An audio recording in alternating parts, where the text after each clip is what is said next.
మహారాష్ట్రలోని నాసిక్‌లో బయటపడ్డ ఒక ఆస్ట్రాలజర్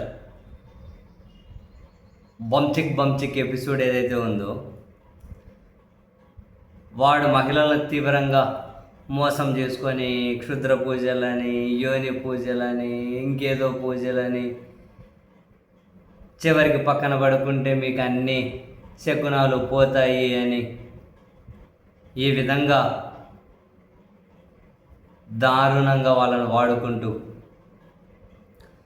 చివరికి ఒక మహిళ పెట్టిన కేసుతోటి 22 నుంచి 25 సంవత్సరాలు 2022 నుంచి 2025 వరకు చాలా పదుల సంఖ్యలో నా మీద లైంగిక దాడి చేశారని చెప్పి ఆ మహిళ పెట్టిన కేసు మేరకు పోలీసులు వెళ్ళి ఆ ఆస్ట్రాలజర్ అనబడే అశోక్ ఖరాట్ వాడి ఫామ్ హౌస్, వాడి ఇల్లు మొత్తం అంతా కనుక సెర్చ్ చేస్తే మొత్తం హిడెన్ కెమెరాలు, పెన్ డ్రైవుల్లో 58 మంది మహిళల వీడియోలు రికార్డ్ అయి ఉన్నాయట. ఈ అంశం మీద మహారాష్ట్ర అసెంబ్లీలో స్వయాన ముఖ్యమంత్రి దేవేంద్ర ఫడ్నవీస్ గారు చేసిన కామెంట్స్ ఏంటి తెలుసా? చేసిన ప్రకటన, ఎక్కువ మంది మహిళా ప్రభుత్వ ఉద్యోగినులు ఉంటారు కదా, వాళ్ళు ప్రమోషన్ల కోసమని, వ్యక్తిగత సమస్యల కోసమని, వాళ్ళ కుటుంబ సభ్యులకు మళ్ళీ ప్రభుత్వ ఉద్యోగాలు కావాలి అని చెప్పి ఆయన దగ్గరికి పోయేవాళ్ళట. అంటే ఆయన దగ్గరికి పోయి పడుకుంటే ఇవన్నీ వస్తాయని చెప్పి నమ్మేవాళ్ళట. ఎంత గొప్పగా ఎదుగుతున్నారు కదా మన దేశంలో జనం. ఎందుకు లేని మళ్ళీ ఏమన్నంటే ఒకటంటే ఇంకొప్పది ఏమంటారు, రకరకాల మూర్ఖపు దాడులు సిద్ధంగా ఉంటాయి. ప్రభుత్వ ఉద్యోగం కావాలంటే, ప్రభుత్వ ఉద్యోగాలు వచ్చిన తర్వాత ప్రమోషన్లు కావాలంటే, వ్యక్తిగత సమస్యలు పరిష్కారం అవ్వాలంటే వాళ్ళ దగ్గర పోయి పడుకుంటే అవుతాయా?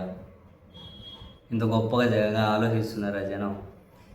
అఫీషియల్గా ముఖ్యమంత్రి గారి ప్రకటన అండి ఇది. 58 మంది వీడియోలు ఉన్నాయి పెన్ డ్రైవ్లు వాని ఆఫీస్లో ఎదిగితే. అశోక్ ఖరాట్ వాడి వయసు 67 సంవత్సరాలు, నేను నేవీలో రిటైర్డ్ ఎంప్లాయీని, నేను కెప్టెన్ అని చెప్పుకుంటాడట. పెద్ద వాళ్ళతో పరిచయాలు ఉన్నాయట. చివరికి మహారాష్ట్ర మహిళా కమిషన్, ఉమెన్ కమిషన్ చైర్మన్, ఆ చైర్మన్తో కూడా ఈయనకు సన్నిహిత సంబంధాలట. ఇంకా ఆమె ఆయన కాలు గడుగుతున్న వీడియోలు, ఇట్లా గొడుగు పడుతున్న వీడియోలు అన్నీ సర్క్యులేట్ అయ్యేసరికి తాజాగా రాజీనామా చేసేసింది.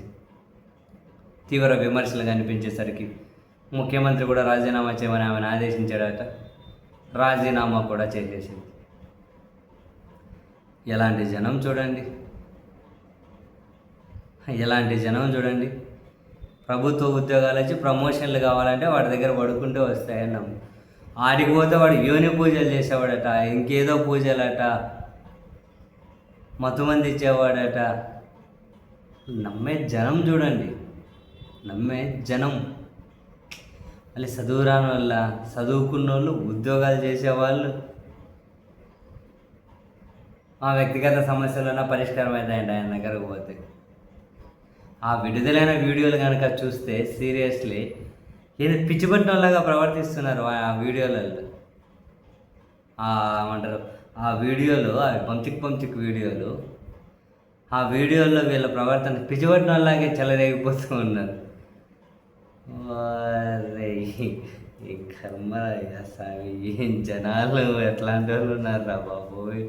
అసలు ఇట్లాంటి వాళ్ళందరినీ నిజంగా ఒక సెక్షన్ ఆఫ్ మీడియా, ఒక సెక్షన్ ఆఫ్ రాజకీయము, ఒక సెక్షన్ ఆఫ్ జనం అసలు పిచ్చోళ్ళని చెప్తూ ఉన్నారు. ఇటువంటి వాళ్ళను మరింతగా ఇప్పుడు దీంట్లో అటుకు పోయి ఈ పిచ్చి పనులు చేసిన వాళ్ళదే కాదు, వాళ్ళని ఆ విధంగా తయారు చేస్తున్న సమాజాన్ని కూడా నిందించి తీరాల్సిందే.